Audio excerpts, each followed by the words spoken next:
And welcome back, ladies and gentlemen, to another exciting episode of The Overnighters. I am your host, Aaron Scott Walker, and always join me is the ever lovely and now clean shaven, smooth like a newborn, Jason the man Edgar. Jason, how are you tonight? I'm great. I have hair on my face. I don't know where this clean shaven's coming from. I don't know. I just felt like quoting Silk Sonic for a I, minute. I mean, I had a bigger beard and bigger hair, and I've gotten all that cut. So that's probably where you're getting it. But you too, man. Yeah, Yeah, overnighters. And I yeah. got the baby with me. The baby is also an overnighter, Finley Dell. Just like most of our shows go, you texted me and said, I have a gripe. Let's talk about it for 50 minutes. And so tell me what that gripe was, brother. Yeah, absolutely. Well, I mean, it's just I guess more of a confusion on my part than anything.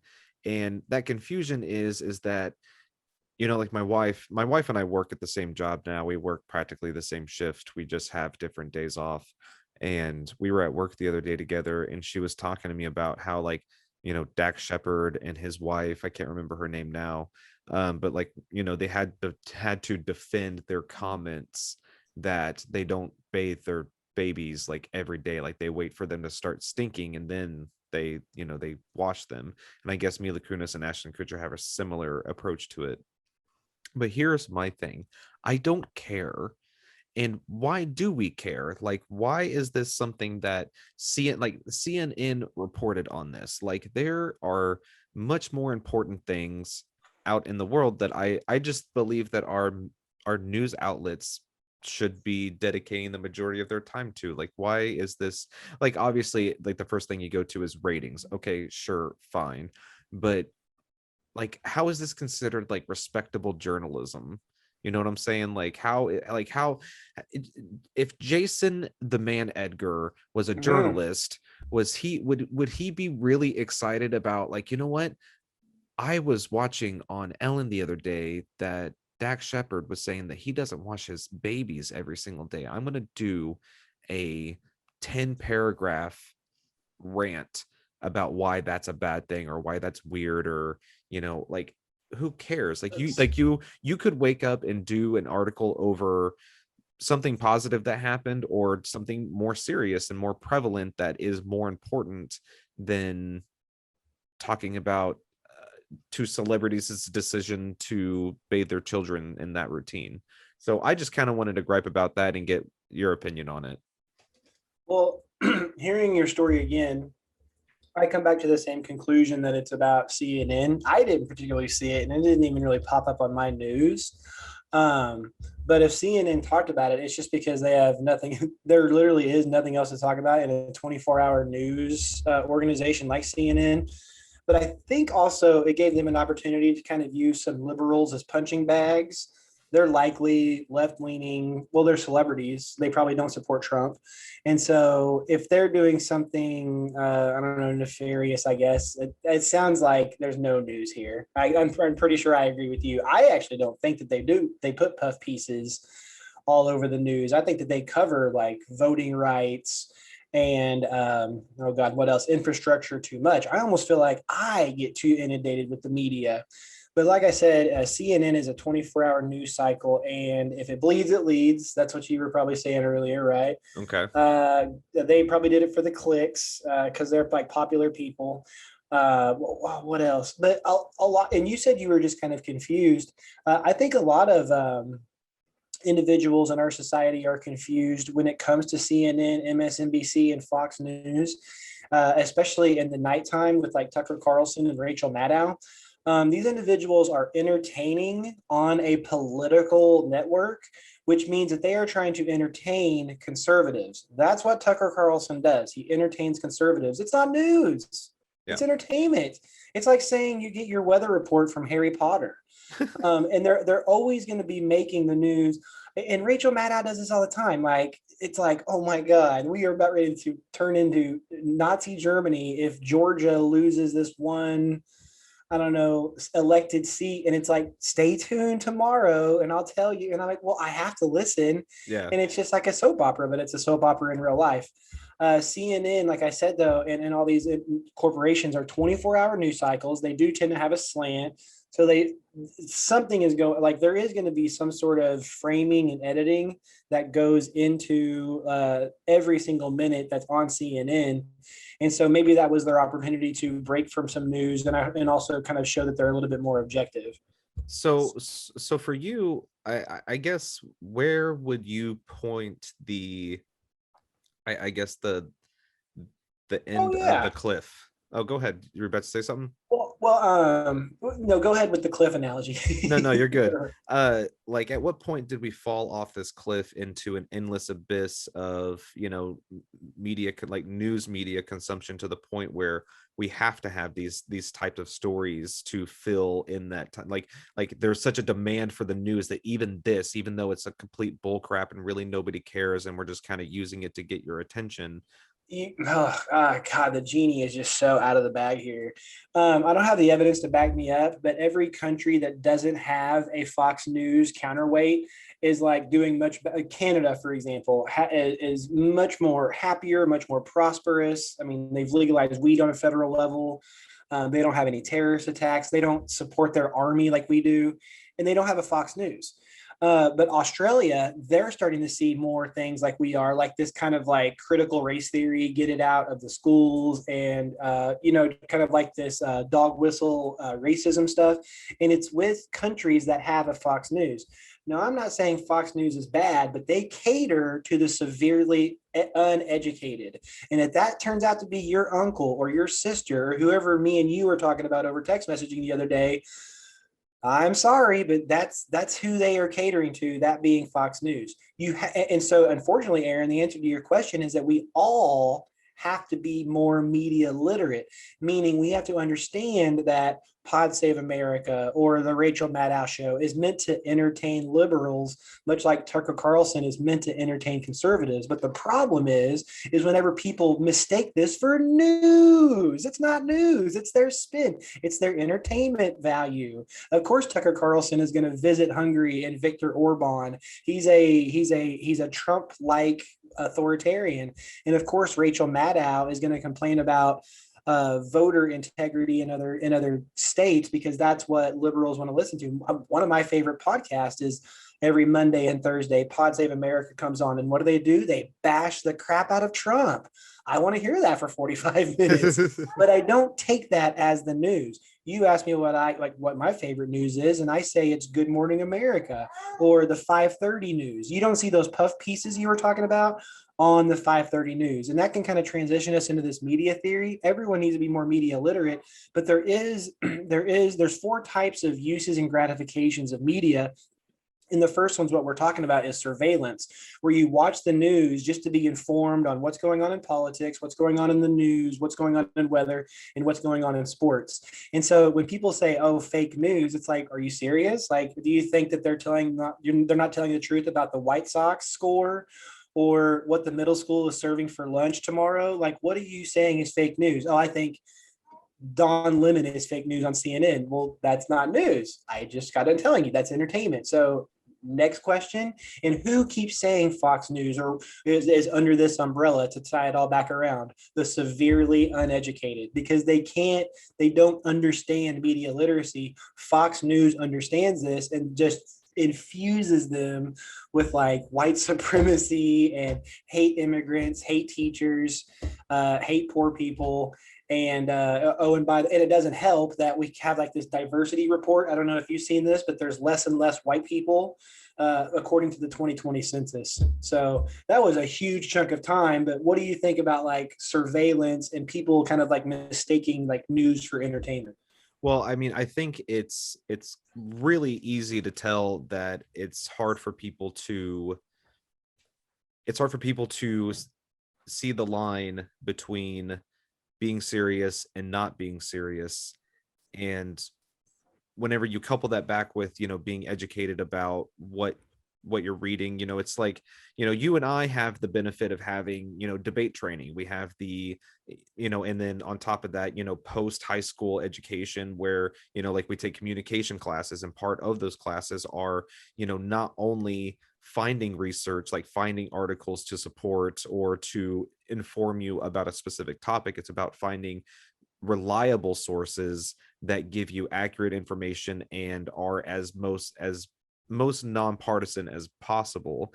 I think that where the problem comes in is that one side over the other believes that, their media outlets are more accurate or more honest than the other, whereas, to be honest with you, it's probably more of a middle ground where they're both, as equally as dishonest or as inaccurate. And honestly, like, going back to the 24-hour news cycle, I think a lot of that is really a consequence of that, just because, you need to get it out. Like, we need to get the story out now. Like, we heard about it, so these are the facts that we have. A good example of that, and liberals might be upset to hear about this, but that kid that stood in front of that Native American individual who was, banging the drum, he wasn't doing anything. The Native American was being aggressive towards him, but we don't see that context beforehand. So all of a sudden everybody's upset at this kid wearing a MAGA hat, that he's trying to be intimidating or make fun of this Native American individual, and that's really not the case.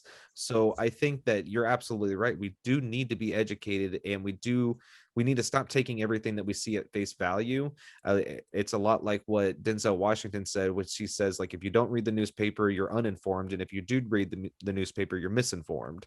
We need to be more accurate and be more honest about the integrity of what we're reading. If you Mhm. can have the comment to somebody, CNN is fake news, then you need to at least be honest with yourself and think to yourself, okay, well, the powers that be over at Fox News have the same interests, but just on a different paradigm, as CNN would. So they have just as much reason to be as inaccurate or untruthful or omit certain truths. And there's news stories as well. So it's really important that we all just kind of come to an understanding that we're all kind of eating from the same crap sandwich. And it's our jobs to unclench our jaws from it and start reading the ingredients of what we're being fed, rather than just accepting what's being shoved down our throats. What's your favorite news source? I asked you over text. So, like I was saying over text, I actually am, like, with me being in my overnight situation, I'm not really in a situation like, there's not a whole lot of like live news broadcasting that's going on whenever I have the energy and availability to watch the news. So a lot of times what I do when I wake up, I grab a brush and put on a little makeup, and then after that I go through like the Google News feed, and Yep. if I see like an article about like a big news story, like I'll read the article from the first source that I read it from, and then after that I will try to find other sources that I just try to find the consistent information and try to avoid the inconsistent information. So like if it's an article, let's saying about like a school shooting, just, I know that's dark, but just for as an example, if there was a school shooting, I would try to find all the details within this massive amount of articles that are consistent with each other.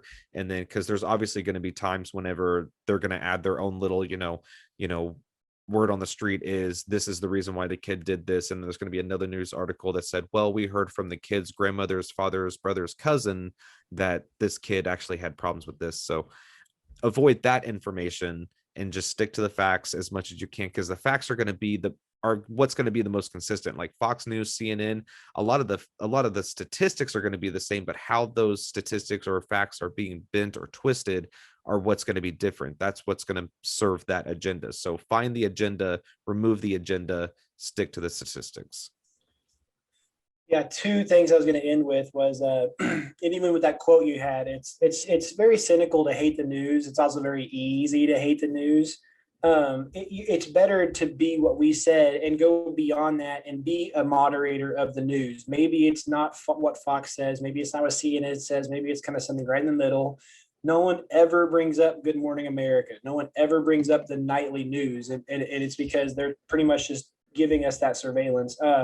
Also, as far as like being able to decipher it, I remember just even back in when I was teaching you 10 years ago, my least favorite chapter was the research and development chapter because I felt it was, quote, boring. But now that's like the most important chapter, teaching Yeah. people how to research and being able to, and understanding media literacy and not just, throwing up your hands and saying fake news. That's simple. But the defining line is getting past this lecture. I tell my students, like, the difference between you all and my Uncle Ralph is this lecture right here. If you can discern information better, if you can discern the media better, it's going to make you, a more well-rounded individual, and you're not going to be somebody who is in the corner screaming into the abyss.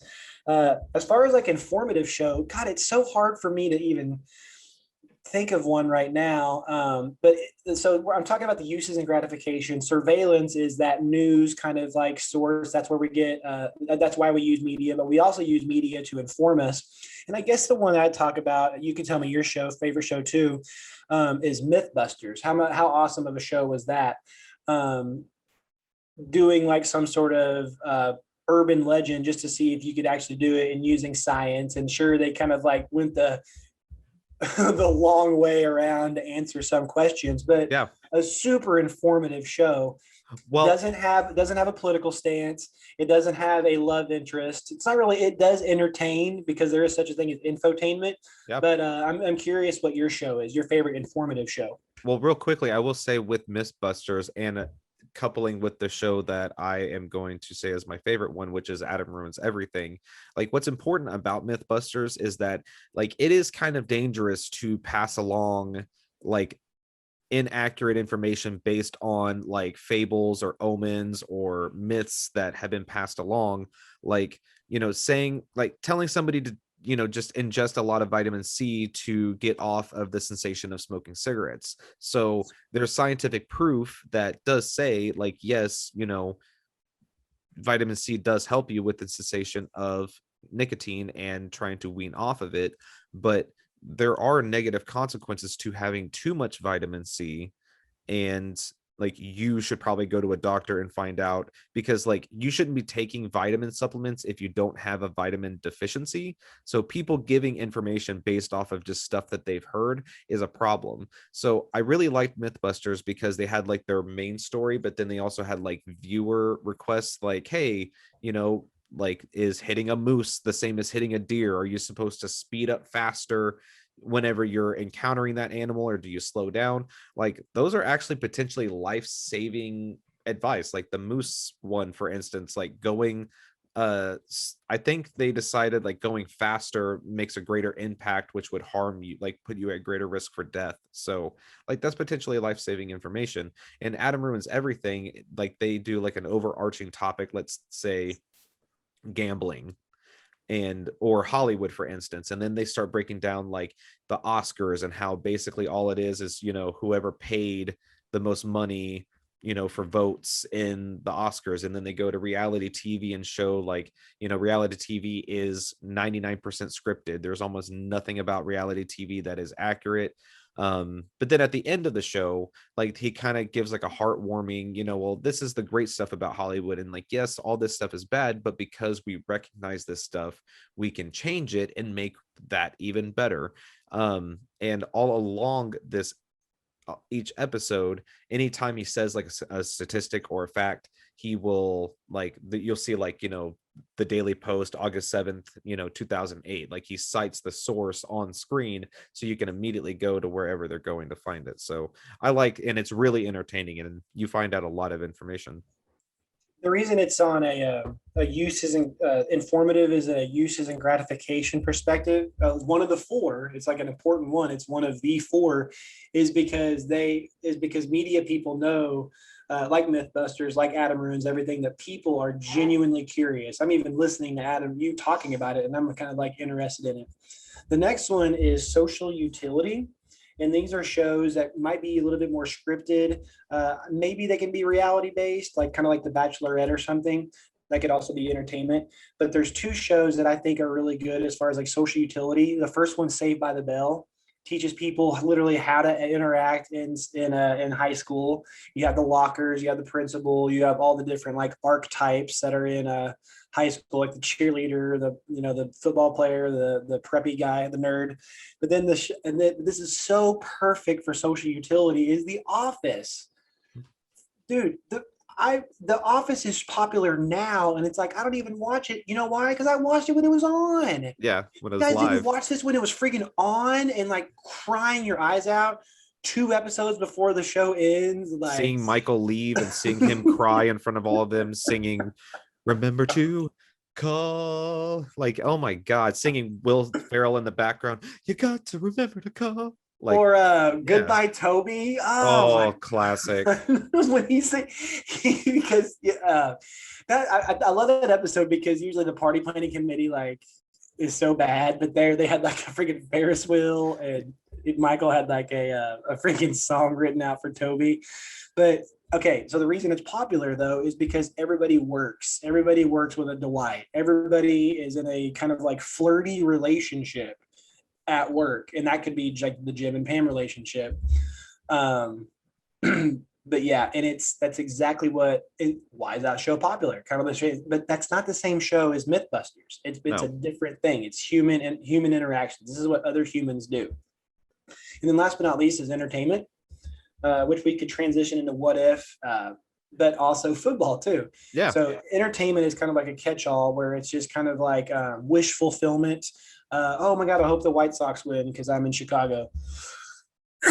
Oh my God, I hope Black Panther gets the time stone or whatever. Hope Harry Potter wins.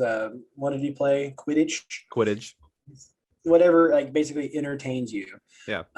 Now, let me cook your brain here, I'm ready. Aaron. What if there was a show that did all four of those things? Ooh. Surveillance, informative, social utility, and entertainment. I got one for you. Okay. Oops, all topics with Jason Edgar. Because listen, you got your surveillance with like when I talk about politics. The informative is weird science, always talking about weird science. Social utility is kind of like my media consumption and my errors and omissions anytime I talk about Frankie or Finley. And then my entertainment is like my feature discussion. That's what I name my shows after. And a podcast in and of itself is entertainment. Boom. Boom. All four Unstoppable. uses and gratifications. So, anyways, what's kind of like and that was like the fourth question I asked you is like, what's your favorite form of entertainment?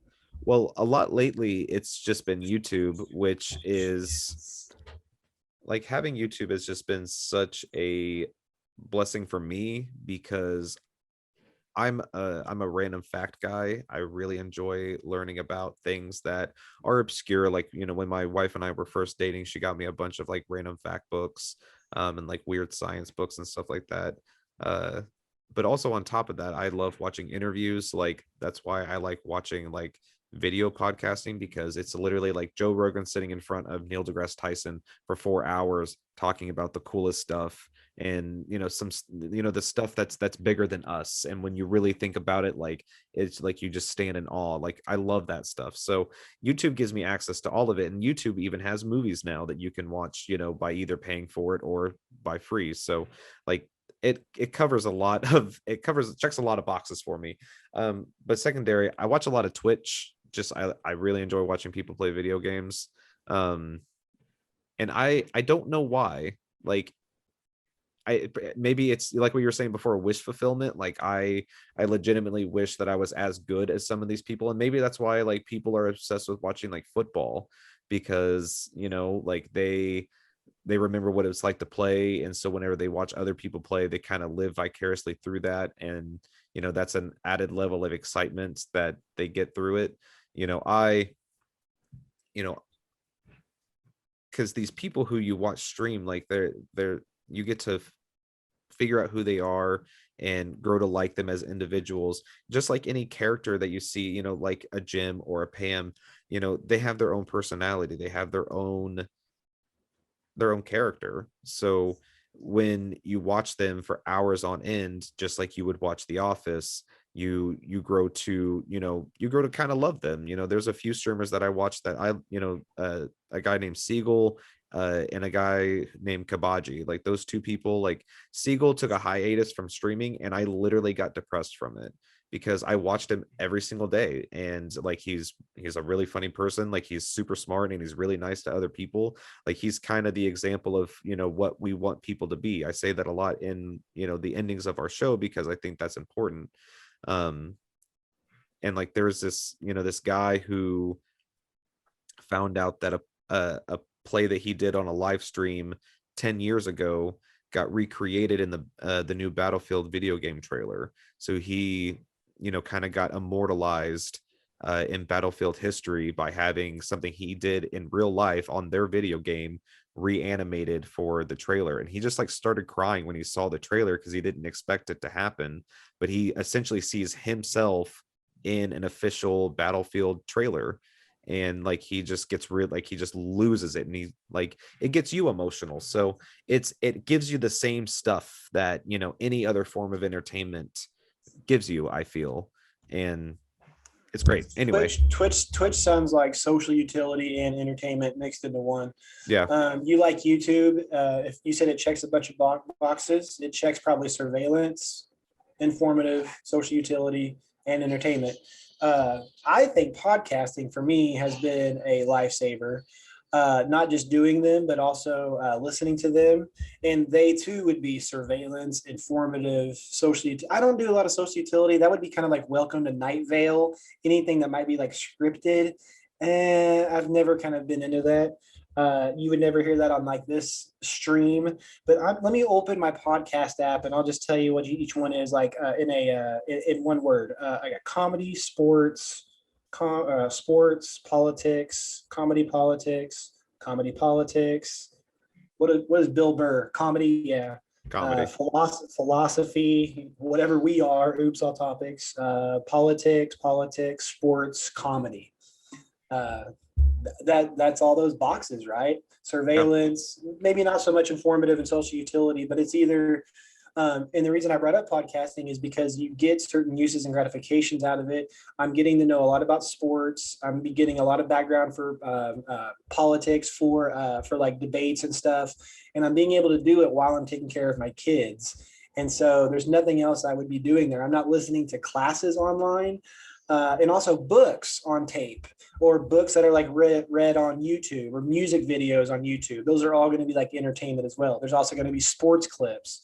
There's going to be cute kittens doing stuff. Right.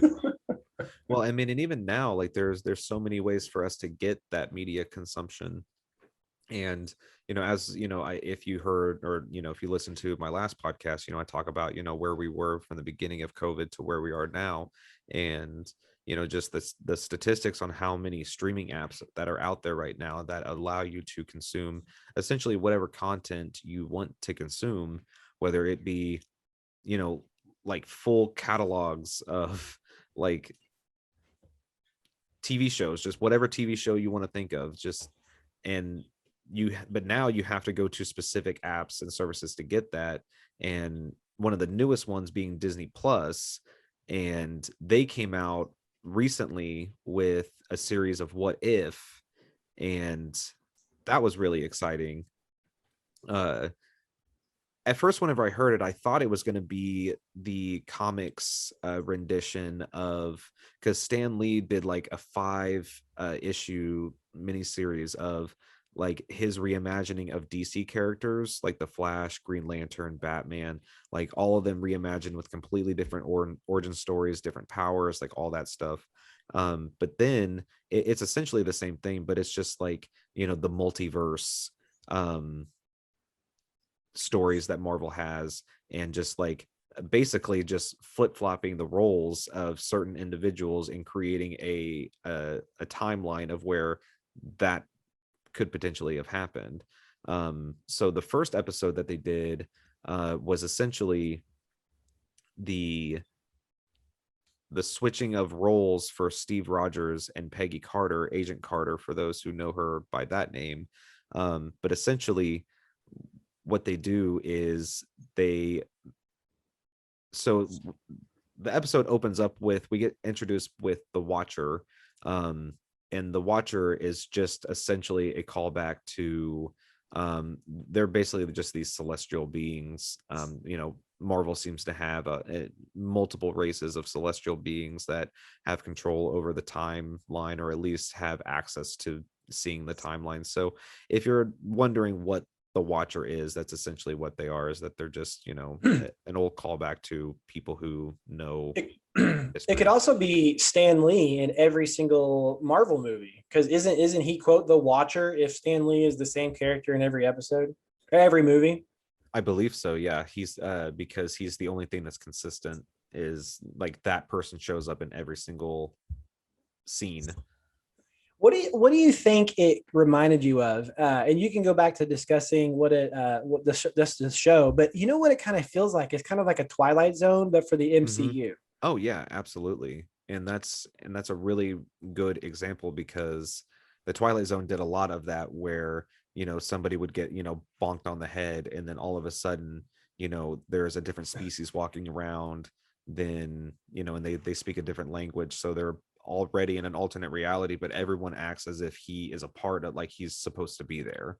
So it's or they get you know something happens to them, and they get sucked through a black hole into another timeline where they never made that one decision, and then all of a sudden they have a completely different life. And that's what this what if episode was about, is like, what if Carter gets in there and Right. she becomes Captain America or Captain Britain, and they just play out the episode. They end by her kind of fighting off some sort of kraken, right? it was And it was the Great Hydra.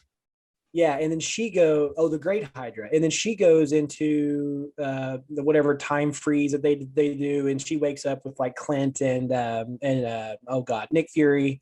I wonder if they're gonna do what you think, that they're gonna continue with that in like another show, or is that just the end of that thing? I What do you think? My impression of the What If series, like, even after I found out that it wasn't based off of those one shot issues of that Stanley put out, my initial impression of them was just the same as having, like, a one shot comic book issue where they just kind of reimagine a timeline where Agent Carter becomes Captain America or Captain Britain, instead of Steve Rogers becoming Captain America. What was also really cool about that episode was, Steve Rogers essentially becomes the first Iron Man, because Howard Stark is able to, harness the power of the Tesseract. And he even said, he's like, I already know what I'm going to do with this. So he very clearly already had the plans for the first Iron Man, which kind of allows a world where Tony Stark becomes Iron Man, that still makes it possible, because, you would argue that the plans that he really had were just for the arc reactor to make the suit plausible. And then Howard Stark just had a similar vision of what that mech would look like, as, because they're, genetically bound, they would, and they're both geniuses. It would make sense that they would have a similar idea of how to create it. Yeah, he must have talked to his. No, he couldn't have, because didn't he die at an early Yeah, age? which again I think kind of holds my theory a little bit harder, because Tony finds all of his father's plans, and come to find out Howard left those plans for him to find at a time that was most appropriate for him. So you could still argue that that's plausible. And also, I mean, if we're talking about Peggy Carter becoming Captain Britain, then maybe Bucky Barnes doesn't become Winter Soldier. Winter Soldier doesn't go on a Manchurian Candidate mission and kill Stark parents, and now they're alive. And Exactly. Tony, so I would say that I enjoyed the episode, but I've never connected with the Captain America in the 40s. I Mhm. loved part 2 and 3 of Captain America. One was like fine, and then this episode was like, I'm the same way. I'm like, I don't. It's not entertaining for me, because I guess I didn't grow up in that era. But that doesn't necessarily mean that only people that are 80 and 90 years old Right. enjoyed this episode. World So 2 vets are not the only fans of this episode. to kind of go back to the uses and gratifications of it all, I still felt entertained. It's freaking Disney doing animation. Like that alone is your ticket in there. Right. And it ultimately was good. Here's the one thing, Aaron, the fight scenes were great. Well, Like they excellent. were fantastic. fantastic, absolutely fantastic. If you like fight Um, scenes in this like style of animation, you would like anime. Period. If oof. anybody's listening to this and you see this episode and like the fight sequences, then you need to watch anime because that's all it is. Yeah, it's got a kind of like American anime kind of feel to it. But here's Sure. another thing. What If is about ready to break the zeitgeist because they have freaking Black Panther episodes coming up with Chadwick Boseman. How heart melting are those going to be? Yeah, it was gonna be rough. Especially like with the Yondu character who's like a father figure to whoever he picks up. Hmm. Dude, I'm telling you, that episode is going to It's gonna be melt rough. melt the Yeah. earth. It So yeah, I'm giving What If 4.5 stars. 4.5. I'll agree. I'll give it a solid 4.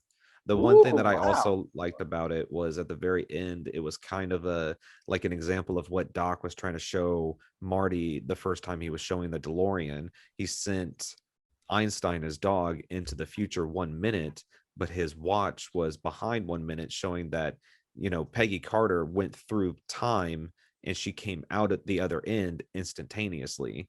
But for Mm. everyone else around her, it went by, 40, 50 years and the war's over. Then she has the exact same epiphany that Steve Rogers has whenever he wakes up from the ice coma. There's a there's a show on Netflix called the movies that made us, and they talk Yes, I about love that series. well they have a I'm new addicted to season. it. Oh, they have a new season. In the Back to the Future episode, they talk about how audiences didn't understand time travel, and so they thought they killed Einstein, Yeah. the dog. And then when it came back, they were all like holding their breath. I didn't know that they filmed like 75% of the movie with Eric Stoltz. And then they told him to take a hike. You're Yeah. weird. Yeah. You're weirder than Crispin Glover. Go away. Imagine that. Imagine being told, Crispin, you stay. You're fine. You get the hell out. We'll find someone else. He wasn't weird, but he was like everyone knew it was a comedy, and then he thought it was a He thought it was a drama. drama. Yeah. He thought it was, so he's like playing it all serious, like, man, this isn't gonna work.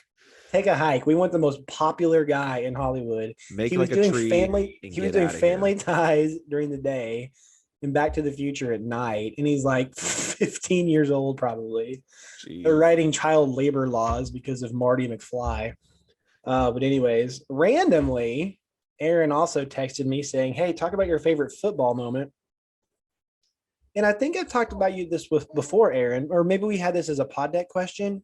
But if you're talking about live football, I may have to update this because I did see the Chiefs the year they won the championship. But I was at the Rattle off a football few, game man. Say a few. I don't care. well, there was a couple years ago, the Packers were 14-0 going up against the Chiefs in Kansas City, and the Chiefs beat them. I was at that game. It was Oh wow. my first ever football game. Kyle Orton was the quarterback, and Aaron Rodgers was the my game with I went and saw the Chiefs with the Bears, and I went with a Chiefs fan. Oh my God, the Chiefs just crushed the Bears. It was like 27-3. It's not even a Like, fun game to watch. no, I mean, yeah, and I don't know. It would be a I'm fun not game to the watch biggest at Chiefs home. fan. Yeah, exactly. Like, Go home early. like if, I don't know, like there's a part of me that feels like, I want a reason to keep sitting in this cold, like nosebleed, It wasn't seat. that bad. It wasn't that bad for mid-December in Chicago. It wasn't that terrible. But It's what actually about your favorite surprising.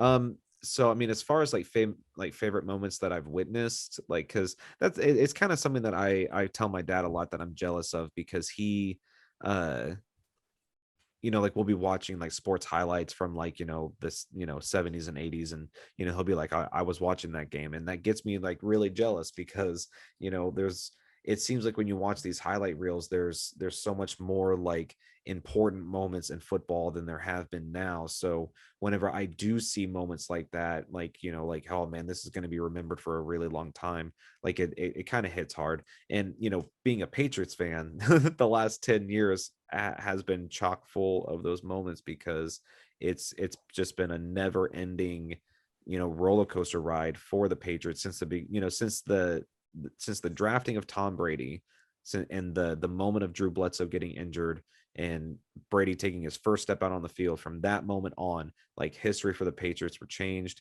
and it was just a constant, like, it was like a drama, honestly, because they had multiple multiple scandals, allegations thrown at them. The Tuck rule, like we all know the Tuck rule now because of the Patriots. If it wasn't for them playing against the Raiders, that faithful, I think it was in December, it was an AFC championship game, snow everywhere. I was watching that game, and as a kid, I had to have my dad explain to me, like, what this rule is. But what's really cool about it is, like, watching, football with my dad, is he actually knows a lot of these obscure rules. So, like, he'll call the penalty or the call before the ref even does. Like, no, that's actually a different rule. It's interesting. But I would say, like, the big, so, like, I did witness, the Patriots come back against Atlanta, but I wouldn't put it high on my list, because I walked away from that game. I was at my dad's house, or my dad's apartment, and we lived in the same apartment complex. And, so when the Falcons were up getting, just smashing the Patriots, I went home. I walked back to my apartment, and my dad had to send me a text saying, "You're going to need to get back here because I think they're about to make a comeback."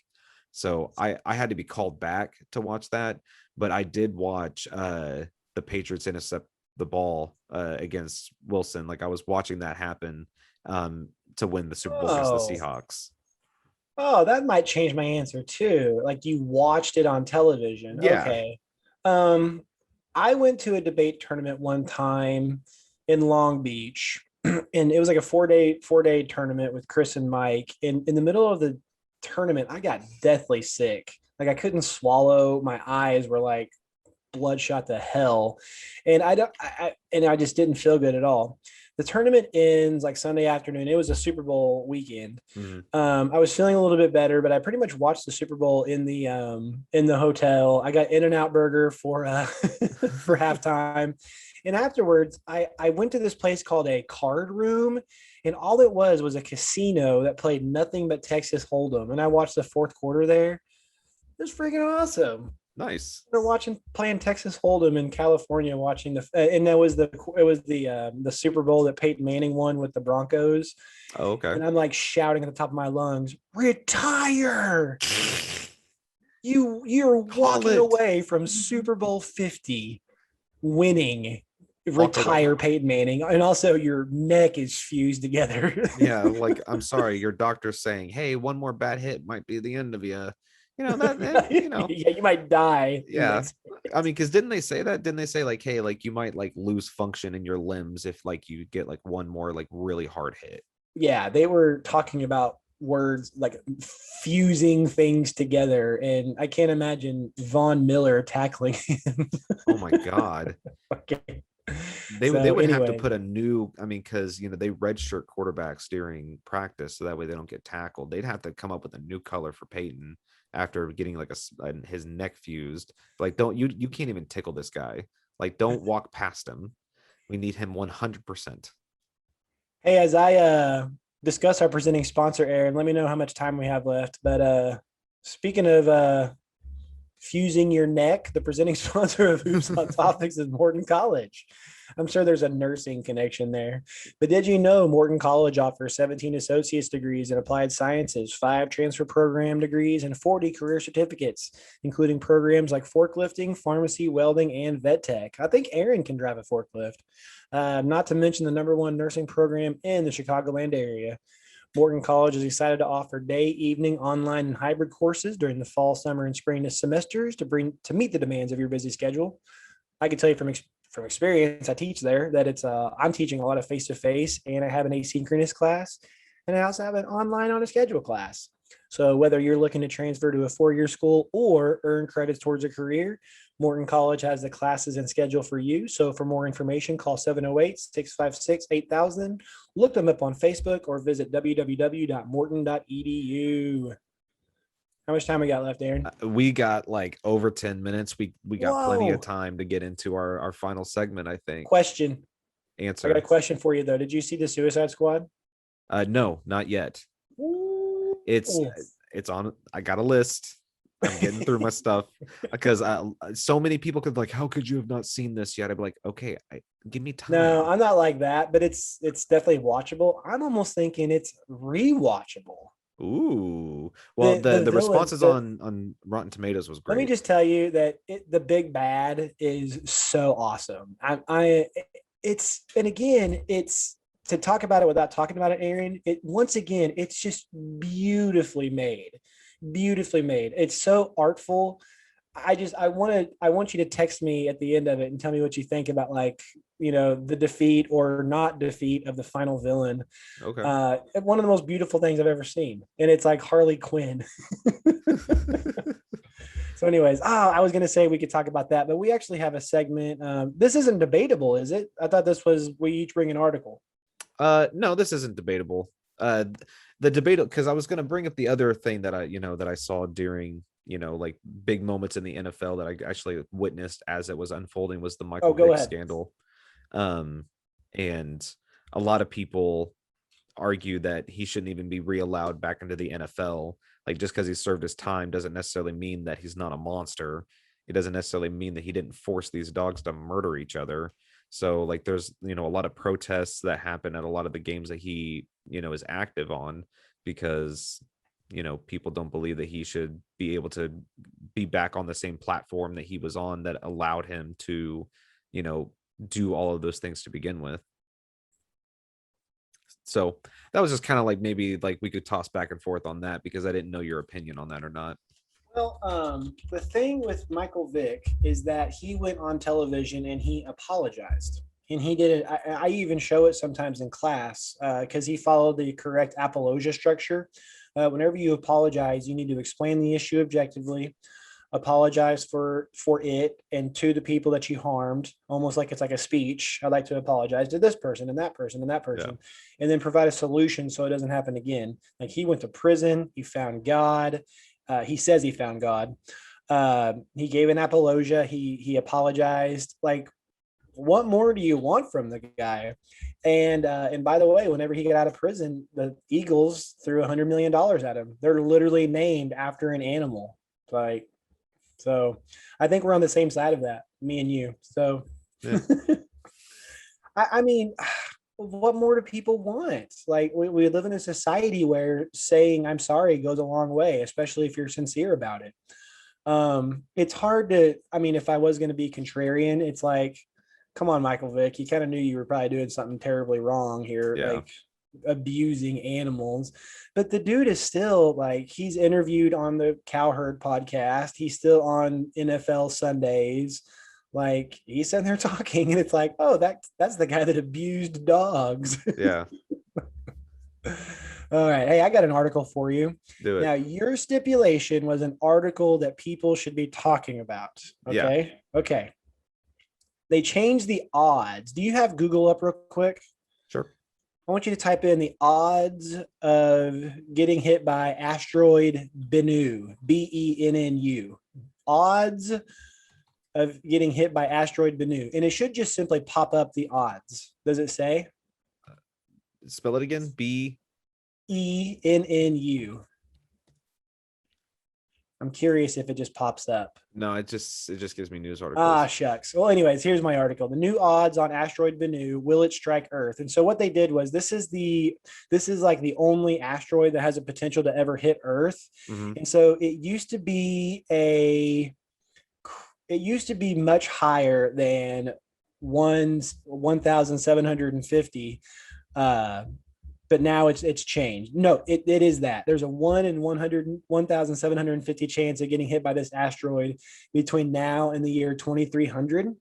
And so, I mean, that answers your question. We should seriously be talking about getting hit by this asteroid. Yeah. Like all of a sudden, like out of nowhere, the odds, like, oh wait, hold on, there's an asteroid out It there. got lower. Yeah, like, oh my, oh, what? Like, you wake up one day, you're like, do we move the doomsday clock forward? How do we handle this? This was so unexpected. You wake up and one day and it's like 1 in 6. Oh my god. You wake up and it's hitting your door. Ah! 1 in 1750. It's like, Jeez. God, that's a little bit too close to One. Like if somebody said like, hey, there you have a 1 in 1,715 chance of pressing this box. Like if you press this button, you'll either get $1 million, but in 1 out of 1,716 chances, like you're gonna get diced into little pieces. Like I Get still don't shot in the think, dick. yeah, like I don't know, I don't know if I'm gonna press that button. So even that high of a number, like it's too risky for me. Well, I mean, you hear conservatives bringing it back to politics. They say, "Oh, it only affects 1% of the population." That's insane. Yeah. 1% of the population of the United States would, if they were all in the hospital, would decimate the hospital system. So shut up with that. You not understanding what 1% of the population would do. That reminds me, like Mississippi. Like I heard they're like 10 days away from complete hospital failure. And yeah, like a total collapse of what they know as their current infrastructure. Yeah. So, well, if it's not going to be an asteroid, it's going to be COVID. So, Yeah.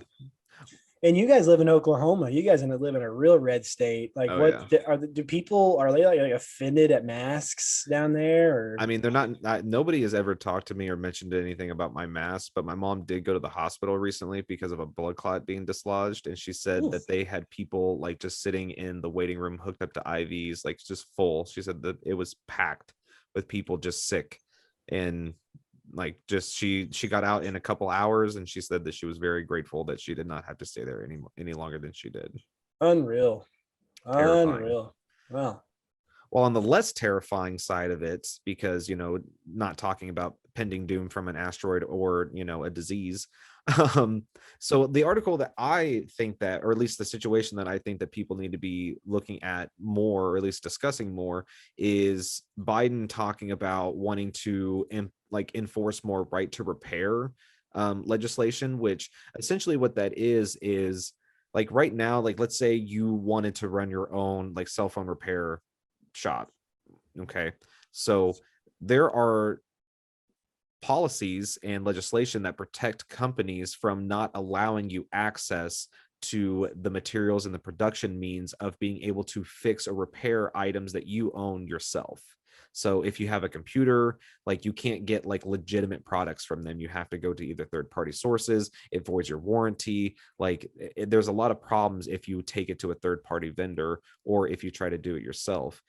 So right now, like Biden trying to push more, legislation that allows that to happen, is a very, very positive thing. And like you may not think that that's a big thing, but I actually did find an article that just like goes over like the 10 top reasons on why that's a big deal.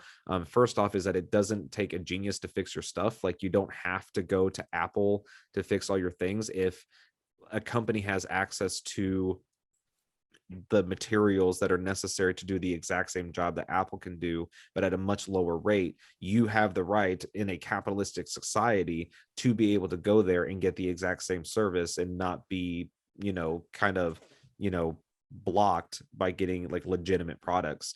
To repair legislation has been passed before, so like it's been like something that we've been like pushing before, so it's a good thing that we're still trying to evolve that now. Manufacturers, like they're making bank right now on like the current legislation at like the current status as it is. Like if you can only go to a manufacturer for a repair, they'll stick with you for like with a pricey out of warranty like repair fee, because like you have like nowhere else to go. And they'll make even more money selling you like a new device when it breaks, because they'll just like Apple, they'll just tell you that they can't repair it and that you can't go to a third party to go repair it anyways, so you might as well just go out and buy a brand new one. So allowing access to these things gives you more options and you don't have to pay as much money. So that's like really like the big end of it, is that we need to be giving individuals more power. Like if we really want to truly live in like a capitalistic society where anybody can do, like you can start your own business and do exactly what they do tomorrow, then we need to be able to have access to this stuff. I like, as it stands right now, it would cost me like $400 to take my screen to Apple to get repaired if I wanted to get, or some outrageous number. But if I could just buy the screen that they would use for it, then just have access to their wholesaler, then I could do it myself for $40. You know what I'm saying? So, Mhm. that's just kind of like one little thing that nobody ever talks about that, you should probably, it should be on your radar, at least in my opinion. But That's yeah. insane that you can't just pop up and do it. It almost sounds like they need to change like monopoly laws or something. Because now I want to start a cell phone company where I create or I fix cell phones. Yeah, be great. It'd be, I mean, my wife Lisa like quickly learned how to do a lot of like basic repairs, because you can buy third party stuff, but like they don't ever guarantee to work properly on the device. Like there's a lot of risks that come with that. And then not only that, like just the term third party, like, will probably make your neck stand up if you're like, oh, it's third party and it's $300. Oh, well, I don't want third party if I'm paying that much money. I want the legitimate product. Well, I'm sorry, I can't get the legitimate product. I can't get a real Apple battery. They don't have that. Like it might have the Apple logo, but it's not a real Apple battery. Incredible. Yeah. Hey, so looking at you, looking at me, looking at you. We're gonna put this on YouTube, right? Yes, we are. All right. Well, I think I'm gonna head out. Yeah, Do it. check out the YouTube channel, folks. It's great. Obviously, we're on Apple Podcast and oopshottopics.podbean.com. You can find me at the Jedgar at Instagram and Twitter. And yeah, I'm looking forward to yeah, seeing this on YouTube. Yeah. My fireside chat. Yeah, I'm excited. I'm going to cast it onto my TV and just listen to it in the background. You're too young to like Jimi Hendrix. I love Jimi Hendrix. Jimmy's my man. Jimmy and Ace Frehley. Those are Yeah, my two guys. I love Jimmy. I do too. All right, brother. All right, All I'm right. going to bed. Good All right. night. Good night. Take it easy. All right, guys. Well, thank you so much for joining us. And I really hope that you enjoyed this episode. It was a lot of fun for me. It's just kind of a spur of the moment. Hey, let's get together and record. And I think those are always the best ones. Like you said, check us out on Podbean at oopsalltopics.podbean.com. Check us out on Apple Podcasts, YouTube. Check out our social media. They'll be in the descriptions of all the stuff that we post. Yeah, take care of each other, guys.